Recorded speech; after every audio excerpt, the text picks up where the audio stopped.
Okay, we're live from Istanbul.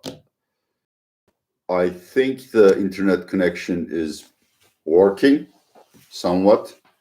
We shall officially start our broadcast in less than 2 minutes, just doing the last second checks. I think I'm at the right channel because it says Real Turkey here. And already there are some people following the broadcast, which means it is open to public. And my connection meter shows me that it is good. You do hear me, right? Okay, sound, video, all good. Thank you very much.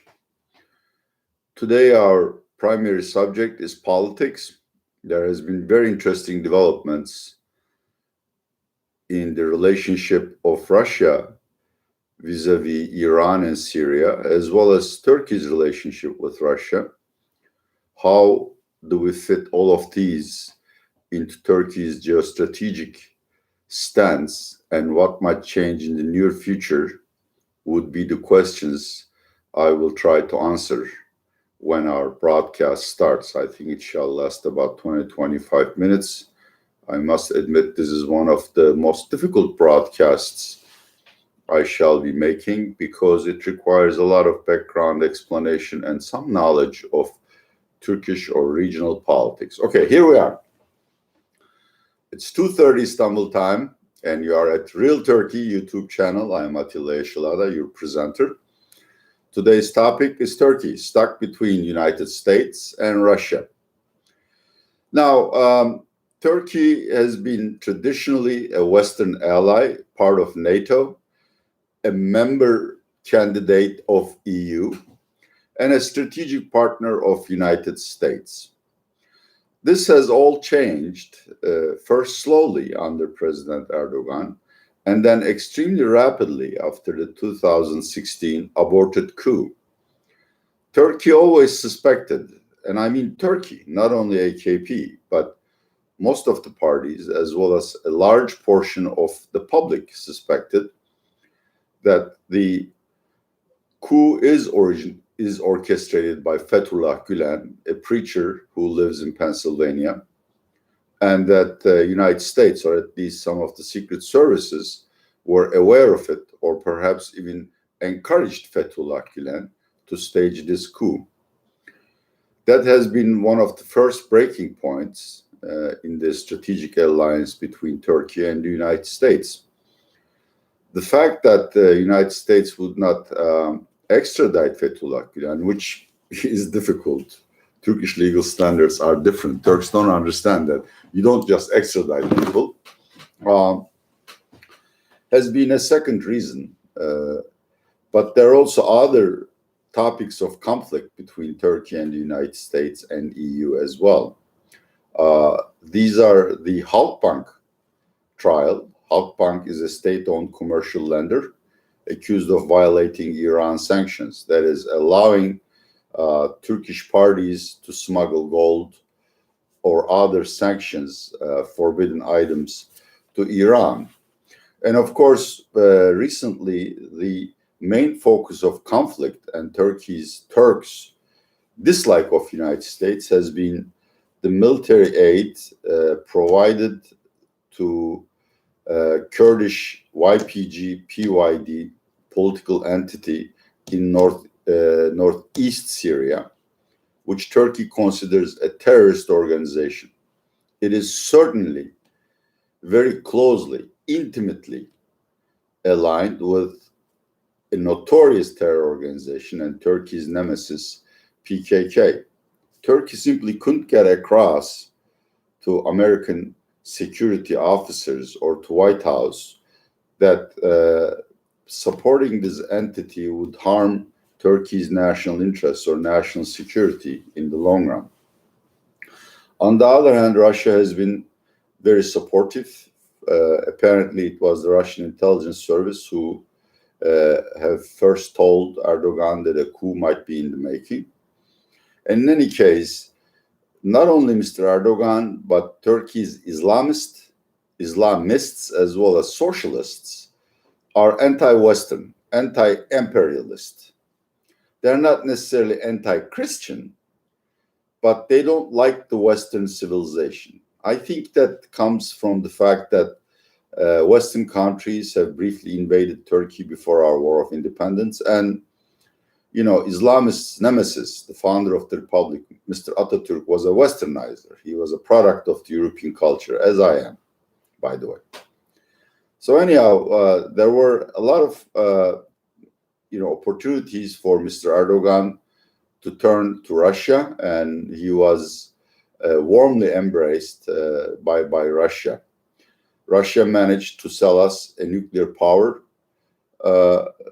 plant in Akkuyu, very expensive weapons, S-400 anti-missile batteries, as well as more natural gas than we need through Turkish Stream at prices roughly $100 per million cubic meters above the spot price. However, neither is the relationship between Turkey and Russia free of problems. We don't share the same interests in Syria. Obviously, Putin supports Assad. He has invested a lot in propping him up, and he wants to have his naval base at Tarsus, I believe is the right pronunciation. Whereas Mr. Erdogan is a sworn enemy of Assad, and Turkey maintains or has invaded several territories along the Syrian border to help Syrian rebels defeat Assad. A second problem is Libya, where Turkey supports the al-Sarraj government, the National Unity Government, I believe, and Russia, not directly, but through Wagner Group, sort of like a mercenary group that works for the government, sort of like Blackwater in the United States, I don't know, supports General Haftar, the nemesis of Mr. al-Sarraj. So even though their economic and political interests might align, Turkey and Russia are competing in Syria and Libya, as well as in Azerbaijan, but that's really not relevant to our discussion. So Mr. Erdogan has been treading a very delicate line between the United States and Russia, not being able to afford to lose the Western alliance, and not getting everything he wants from the Russia. This is an unsustainable political equilibrium, but it might have lasted for a long time. Suddenly, circumstances changed, and this is why I'm making this broadcast. Two things changed. A, there is a plethora of reports, both from the Russian press and Arab press, that Putin is contemplating of dropping Assad and even the alliance with Iran. And the reasoning goes as follows. Putin has already achieved everything he wants to in Syria. Now he's interested in collecting the spoils of the victory, which of course would be reconstruction of Syria and a legitimate government that's beholden, which is that receives orders from Putin. But Assad actually is an ally of Tehran, and Iran's influence on the Assad regime in Syria is much greater than that of Russia. So if Assad wins, that is, recaptures the entire country, Putin may return empty-handed from Syria without getting anything in return. Two, Assad is so brutal and corrupt that the $200 billion to $400 billion estimated to be required to reconstruct Syria is not going to be donated by other nations as long as he remains in power. So through Russian press, Putin has been sending signals that he doesn't want Assad, and he's very unhappy with the Iranian presence in Syria. In addition to that, there are unconfirmed reports that Iran is reducing its stake and military presence in Syria. This may be because of incessant Israeli attacks on its military outposts, or it could be because Iran is devastated both economically and socially by the drop in oil prices as well as the COVID-19 epidemic, which, according to opposition sources, has killed more than 40,000 Iranians. The official death count is only 7,000, somewhere around there. So, if it is true that Mr. Putin is changing allies in Syria, this is a tremendous bonus for Turkey. And let me explain why. First, Assad winning a victory in Syria and becoming a close ally of Tehran would mean that Iranian influence would run through Iran, Iraq, Syria, and Lebanon, which would limit or bar our access to other Middle Eastern and North African countries. Two, obviously, we would not get anything out of the reconstruction pie. It would all go to Iranians or cronies of Assad, or perhaps even the Russians. Three, there are maybe 4.5 million Syrian refugees in Turkey who will not return to Syria as long as Assad is the country's sovereign. There are several reports of rebels, both territories and armed organizations, who had surrendered to Assad being abused, being persecuted, their properties being confiscated, etc., etc. So this is why Turkey has to stay in Syria to force Assad into a peace. If Russia is dropping Assad, which would mean it could probably help Turkey achieve its goals in Syria, and the alliance would be thus strengthened, there would be a person, still an Alawite, and probably from the army, who would maintain the regime, but who would be less brutal towards its people, more open to the idea of incorporating the opposition members, and perhaps even providing the kind of guarantees that would allow Syrian refugees to return. And then reconstruction money would flow in, and Turkish contractors and constructors would get their fair share out of that. If that happens, then Turkey has a bona fide reason to deepen its alliance with Russia. Now, the second reason why I'm making this broadcast is because of Turkey's economic distress, which has been so far largely manifested in a weak currency.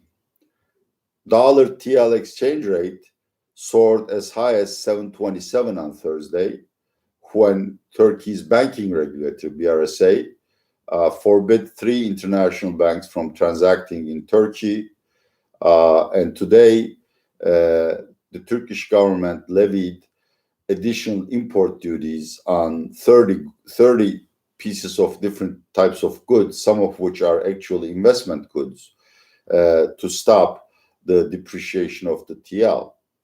But the fact is that Turkey has very little foreign exchange reserves, a lot of foreign debt payments, and it has contacted the White House for either swap lines from Fed or from IMF, but the White House would not give in. The White House or the American establishment, to term it for a better term, wants Turkey to mothball the S-400s and to return to the Western alliance. So Turkey is stuck between excellent regional opportunities created by Russia and financial distress, which necessitates American blessing to be resolved. Which way Turkey would go would depend on the economy. I always thought Mr. Erdogan is more of an antagonist of the Western civilization rather than Islamist. I mean, Russia clearly is not Muslim. In fact, it is Orthodox. Turkey is also doing very well with Serbia and Venezuela. None of these are Islam countries. So Mr. Erdogan's instinct would be to ditch the Western alliance, at least from a political military viewpoint. Of course, he doesn't want to harm the economic relationship, and to uh, forge extremely close military and political ties with Russia. But to be able to do that, he needs to end this COVID-19 outbreak. He also needs to make sure that there is no second wave, and most importantly, he needs to engineer a swift recovery in the economy so that Turkey could do without American or IMF help, financially speaking. Are any of these things possible? In my view, it isn't, and at the end, Turkey will be forced to return to the Western alliance, no matter what Russia offers.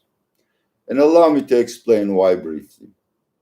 Yesterday, the World Health Organization made an announcement warning nations that normalization efforts, that's relaxing social restrictions and economic restrictions, has almost always led to a new spark in corona cases in China, South Korea, Germany. These are the primary examples, but I have examined Muslim countries as well. Iran is experiencing an increase in new cases.